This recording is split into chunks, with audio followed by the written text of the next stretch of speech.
Welcome to ThePrint.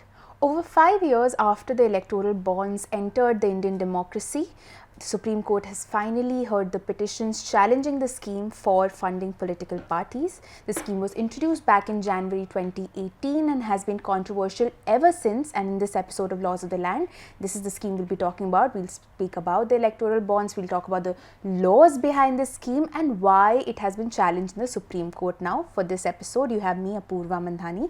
We have with us Bhadra, Sinha, and we have with us Anjali Bhardwaj, who's the co-convener of the National Campaign for People's Right to Information and founding member of the Satark Nagrik Sangathan. Thank you so much for joining us. Thank you. Thank you for having me. Well, before we proceed to the, to why this entire scheme is controversial and what transpired in the Supreme Court, we would like you to first just discuss what the scheme is about and how was it really introduced through the Parliament.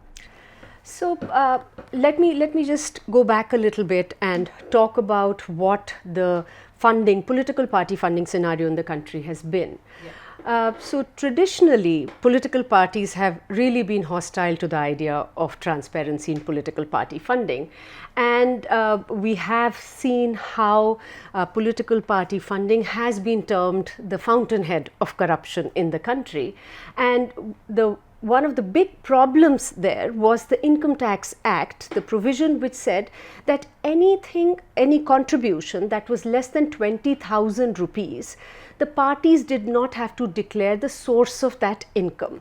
So essentially what was happening was that if there was a large corporate which gave a political party a large sum of money, let's say 100 crore rupees in cash, then it needn't have been reported as such.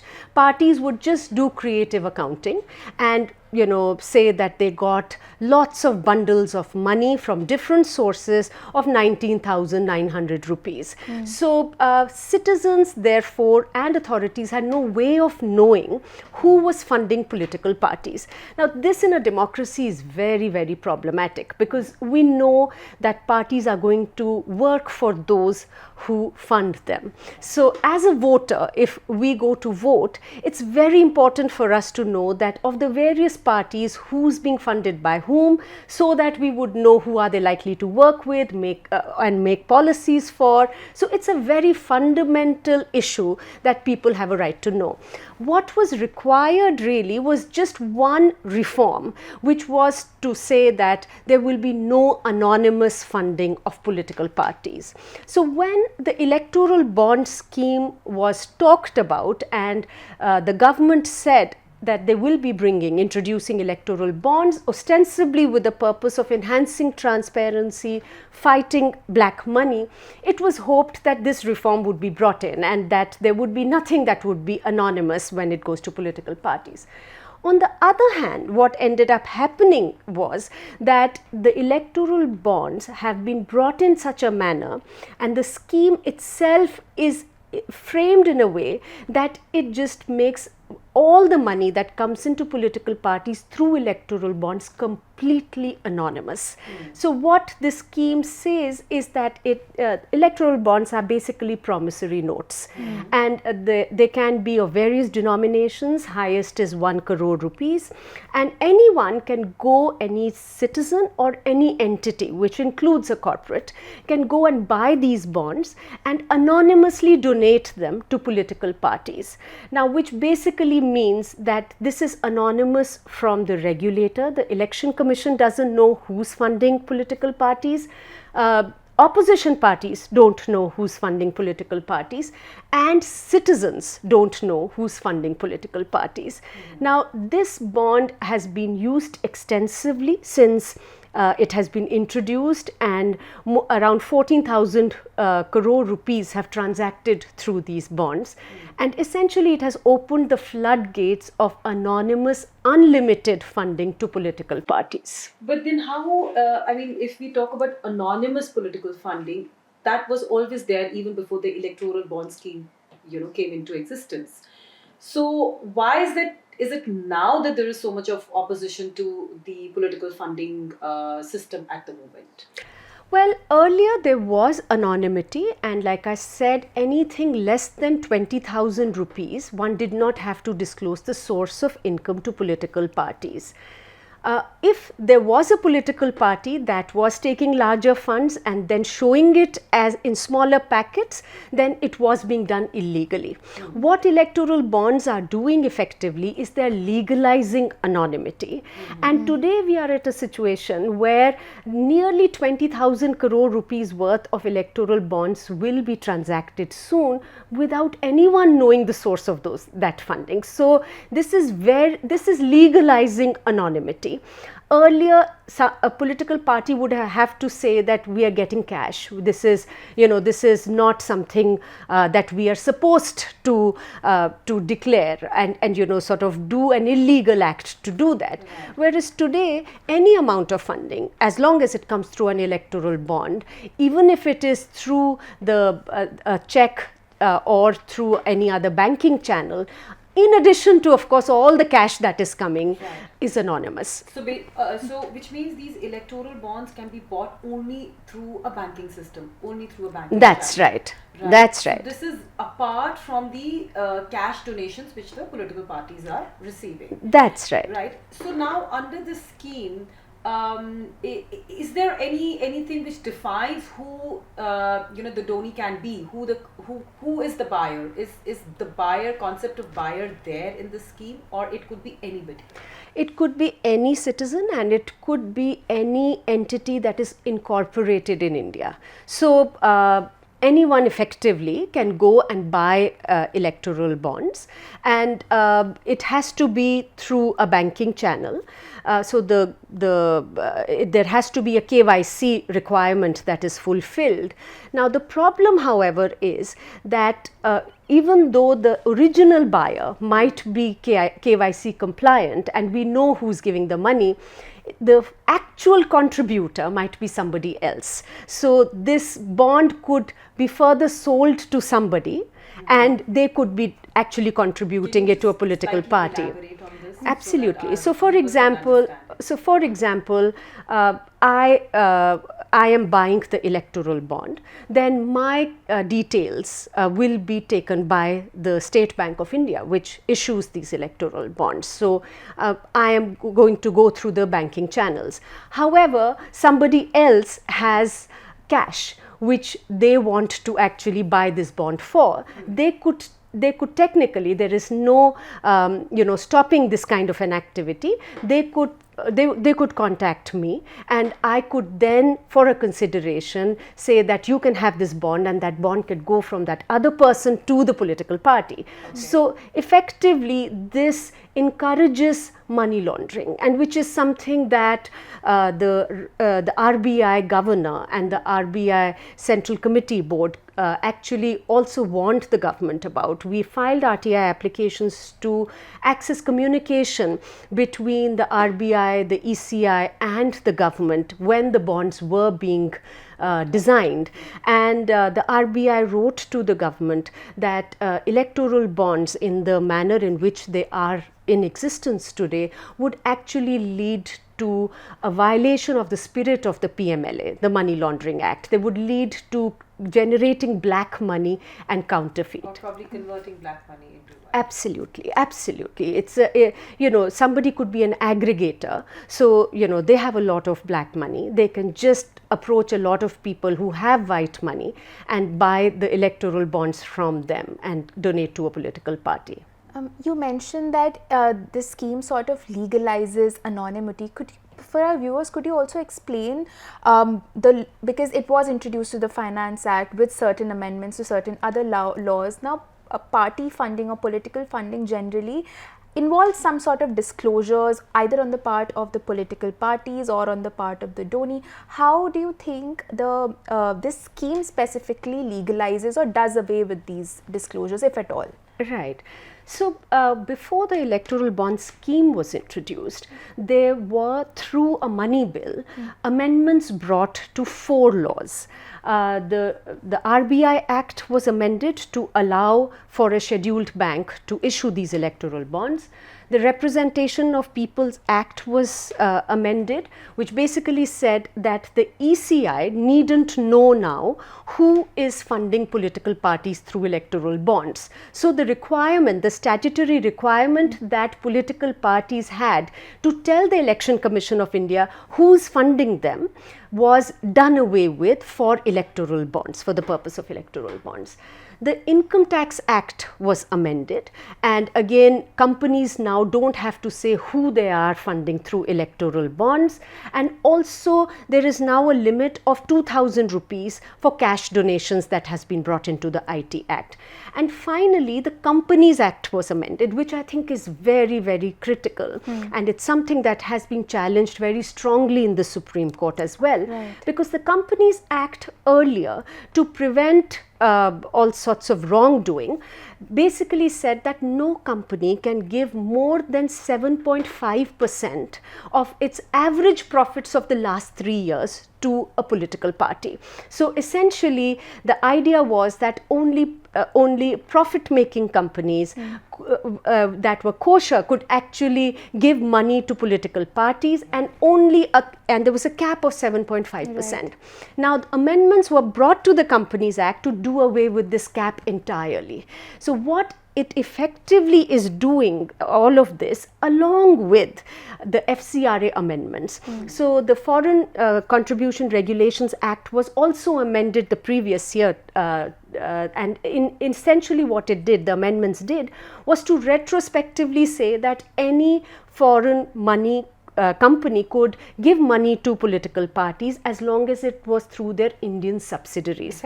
So if we look at this entire framework together, what it now means is that anybody could give money to a political party without having to tell the political party that they are giving them the money. The political party usually knows when somebody is giving them money, but technically they could turn around and say, we don't have information. So they are no longer supposed to or statutorily required to give information on who's funding them to the Election Commission of India. So the regulator, who's the Election Commission, is now in the dark. And in fact, the ECI wrote to the government and spoke against the electoral bonds, saying that as a regulator, how will we know that parties are now not getting money that they are not supposed from sources that they are not supposed to get from. So for example, companies are prohibited, public sector units are prohibited from giving funds to political parties. So the ECI was concerned that how will we ensure compliance? So the regulator is in the dark. The ECI also said that people have a right to know. Their fundamental right to information is going to be violated. And also there is now the possibility of setting up shell companies. So which is again something that one finds in the communication between the Election Commission of India and the Government of India before the bonds were brought in, where the Election Commission has said that effectively now a shell company could be set up with the sole purpose of funding political parties, and they could just shut down after making those donations. And we are going to really have a huge problem, which, like the RBI said, is of black money and money laundering. So what this entire set of amendments to the laws has done is that it has enabled an instrument, a legalized instrument of anonymous funding and unlimited anonymous funding to be brought in, which is really, really problematic in a democracy. So, I mean, in a democracy, if we are saying that we are going to vote a party, very often in India, people don't vote for individual candidates, people vote for parties. So they want to know which is the party that is closest to their aspirations, which is the party which is going to work and make policies which they would like. And if they don't know who's funding them, that is a huge violation of their right to know as voters. You mentioned their right to know as voters and right to information, of course. Do you think this also plays into people's right to cast an informed vote? Absolutely, because I mean, time and again the Supreme Court has upheld people's right to information as a fundamental right. The Supreme Court has, in the ADR and the PUCL matters, said that voters have a right to know when they go to vote. They've said that about the educational qualifications of candidates, they've said that about criminal backgrounds of candidates, and also about their assets and liabilities. But this is the case of a political party, which is in a sense if you look at the power of a political party today, it's immense. They have, under the constitution now, the power to issue a whip. So an individual is far less important in the scheme of things in our democracy today than a party. So naturally, people should have the right to know when they go to vote which political party is getting money from whom, and therefore to make their understanding of quid pro quo, because that is a very big issue. When we are saying that thousands of crores of rupees are being donated by corporates to political parties, it is with the purpose most often of quid pro quo, where they would like those political parties to advance their corporate interest. So people should know, in a democracy, for it to be an enlightened or even a functional democracy, people should know that who's funding which party. So this is a clear violation of people's right to information. And in fact, in 2013, the Central Information Commission had held that political parties are public authorities under the RTI Act. Yeah. So the commission had said that you have to tell people where you get your funds from and a host of other information that people are asking for. It's a different thing that political parties have been sitting in what we call uncivil disobedience and not sharing information with people under the RTI law, but and otherwise, something like this is essentially what you and I could ask for under the RTI law to a political party and expect an answer. And which is why all of these amendments have been made to bring in these bonds, these electoral bonds, so that it can be done secretly, anonymously, outside the gaze of public scrutiny. So right to know is one of the key significant reasons why many people have gone to the Supreme Court challenging the entire scheme. There's also this another ground that has been raised is with regard to the manner in which the entire scheme was introduced. In fact, that the validity of that particular procedure also has been challenged, although it was not argued in the court. That's because right. The matter has been referred to a larger bench. Could you just shed some light on that also? That why is it that the procedure, is said to be in the wrong?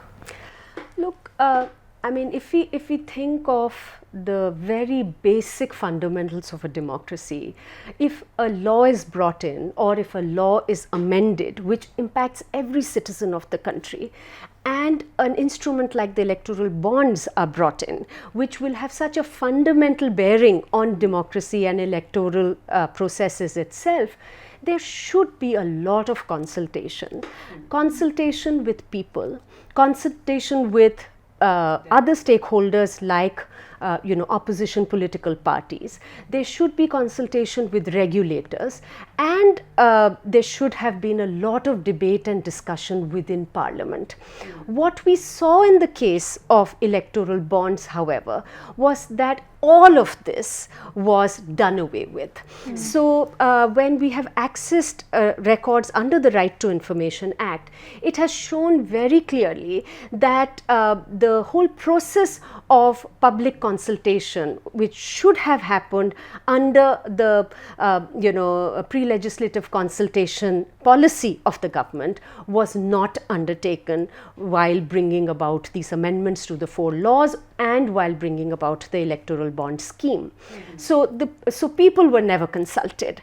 Political parties, we have accessed records where political parties have written to the government saying that you've asked us for our views on the electoral bond scheme, but you've not shared the draft of the scheme with us. So how are we supposed to give our comments in a meaningful way? So that also was done away with.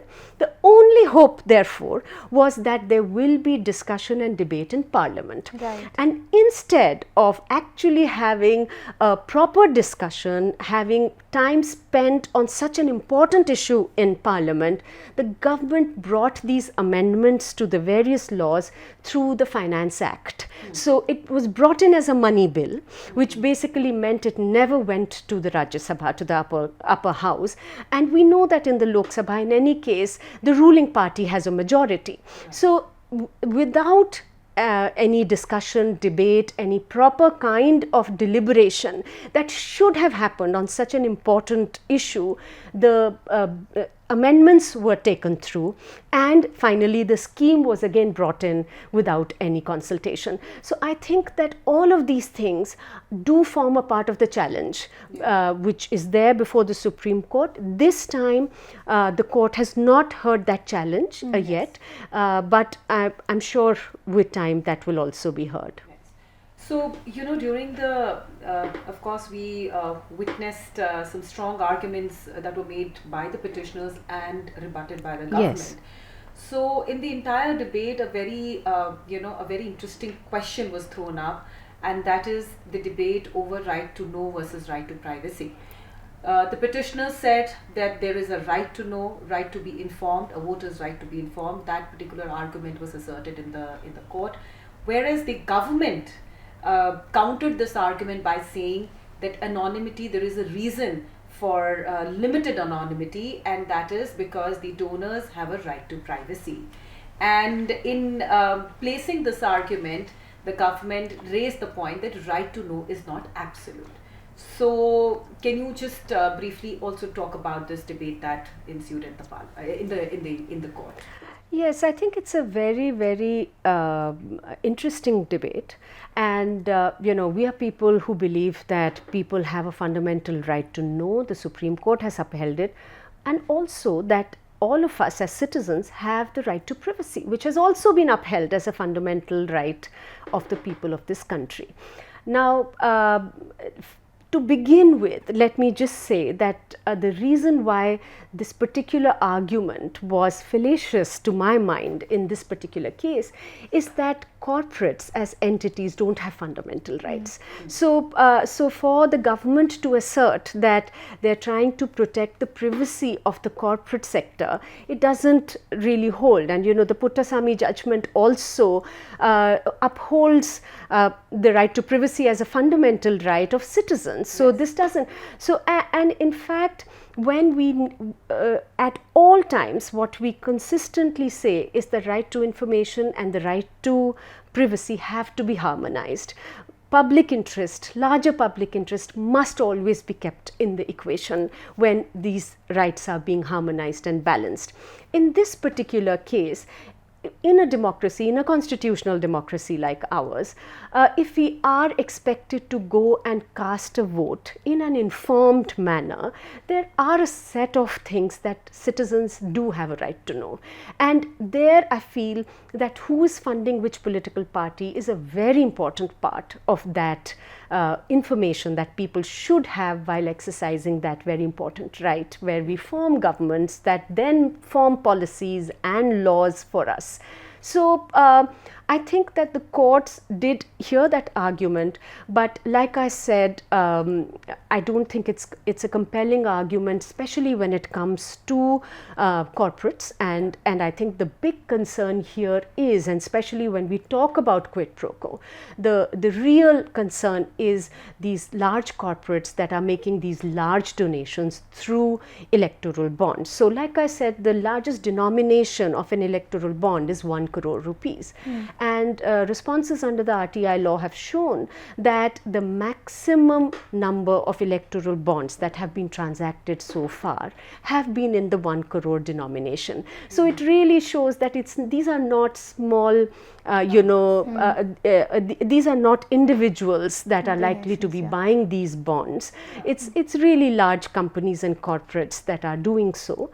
And therefore, to me, the privacy argument isn't something that is compelling. And how do you view the government's argument on victimization, that disclosure could possibly lead to victimization of whoever has donated those large amounts? Well, I mean, that argument has a lot of merit. But the question really becomes that do electoral bonds resolve that problem? And unfortunately, the answer is no. And the reason is very simple, that the electoral bonds, the scheme, the way it is framed, electoral bonds have been shown to have a unique ID number which is visible under the ultraviolet light. Secondly, the bonds are being sold by a government bank. It's a State Bank of India, which is a state-run bank. So technically, the party in power, the ruling party, could know who is buying bonds and where they are being donated. So, when we talk about victimization of people who are funding parties, the party which actually can victimize the most is the party in power, because they have the agencies at their disposal, whether it is the ED or the CBI or whatever. So one could say that if the electoral bonds were actually anonymizing from the ruling party and other political parties, the names of the donors, this could still have been argued. But at the moment, the way the scheme is, and I think that that's also something that has been acknowledged by the Solicitor General, that it's not impossible for the ruling party to know who's funding, and therefore victimization can carry on exactly the way it did before. So getting electoral bonds is really not the answer to that problem either. You began with talking about the time before electoral bonds and how party funding usually operates under the previous legal regime. Generally, electoral bonds aside, do you think that there was always a need for reform of party funding in one way or the other? Absolutely. Like I said, that I just want to add one yes. Supplementary question. Maybe why it is needed, or is because if you actually look at the data, the sources, the anonymous funding sources, continues to be the major source for party funding across the board. And of course, there are people who have been buying electoral bonds, but contributions through the electoral bonds, I don't think have actually, gone as high as anonymous funding. So Yeah, so let me just say that yes, there was a crying need for reforms in political party funding, and especially in transparency in political party funding. Like I said, the way funding was happening even before electoral bonds came in was of much concern to citizens, to transparency activists, to those who were seeking electoral reforms. The reason was that large amounts of cash could be given to political parties, and like I said, because there was this lacune in the Income Tax Act that anything below 20,000 rupees, the parties needn't tell who was giving them the money, the source of income. It was being that particular clause was being abused, and parties were just doing creative accounting, so pseudonyms were being used, and they would just draw out smaller packets of less than 20,000 rupees to keep people in the dark. So what was the reform that was needed? Certainly not to make all funding, including through the banking channels, anonymous. What was required was that any loophole and any exemption which says that below a certain limit you can do anonymous funding of political parties had to be done away with. So no anonymous funding of political parties. The second thing which people have gone so far as to say is that there should be no cash that should be allowed into political parties. Today, when our government says very proudly that even a vegetable vendor is able to accept and give money digitally, then there is no rationale left to say that political parties should accept any money in cash. So technically, we have to do away with these two things. One is that don't have a system where cash is donated or accepted by political parties, and no cash spending by political parties.